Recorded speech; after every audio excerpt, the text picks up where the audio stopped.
So hold on. Yeah. No. Yeah. So that's an interesting point, because the argument there is that the idea that the inner courtyard was contested was a result of also the Hindus committing illegal acts like desecration and asserting their rights and creating disturbances. The fact that the Muslims didn't do that in the outer courtyard, they didn't contest it, then becomes almost a grounds to punish them.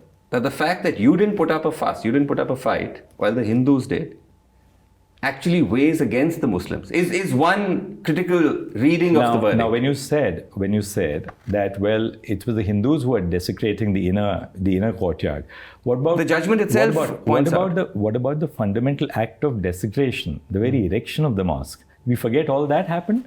We forget that happened in history. Now, once you accept that happened in history, and we had evidence in the form of archaeological evidence, how can you shut your eyes? So, what is really being done by many of these commentators that you have referred to is that you have a selective view of history, ignore evidence of what happened beyond a certain period in history, and start looking at evidence which is of a more comparative But I thought nature. Justice Chandrachud, correct me if I'm wrong, I thought the judgment found that there was no evidence that the underlying structure was necessarily demolished to build the mosque, because there was a gap of several centuries between the underlying structure and the mosque, and there could have been any number of reasons. There was adequate evidence from the archaeological excavation. Now, what the evidentiary value of an archaeological excavation was a separate issue altogether. All that I want to say really is this.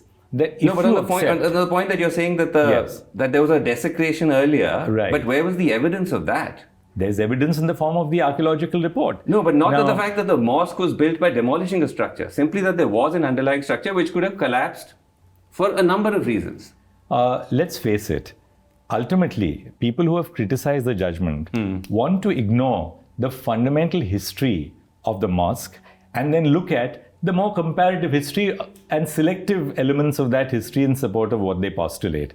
Second, as you are saying, well, the court could have really partitioned the land into two and given one side one part and the other side another part.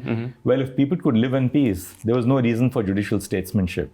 Now, if you are applying, just give me a moment. Sure. If you are applying a well-settled yardstick of what constitutes adverse possession, that possession has to be open, it has to be continuous, it has to be acknowledged, and it has to be of a stating duration. You said two important things. If I can just take you on two. You said two important things. One is you said that one shouldn't ignore the fact that there has been or could have been a history of desecration.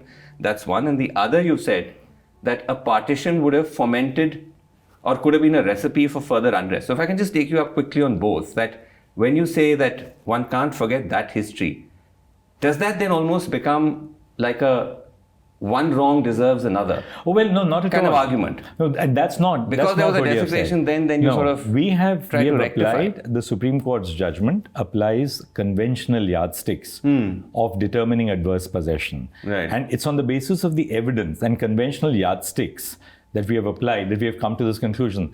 The criticism not to restore or not to correct historical wrongs. The criticism that the judgment is based on faith and not on evidence is a criticism of people who, I dare say, have not read the judgment. Right. You may agree with the reasons of the judgment, or you may disagree. Well, that's for the citizens or whoever reads the judgment. But the criticism that the judgment is based on faith and not the record is a criticism of a person who has not read the judgment.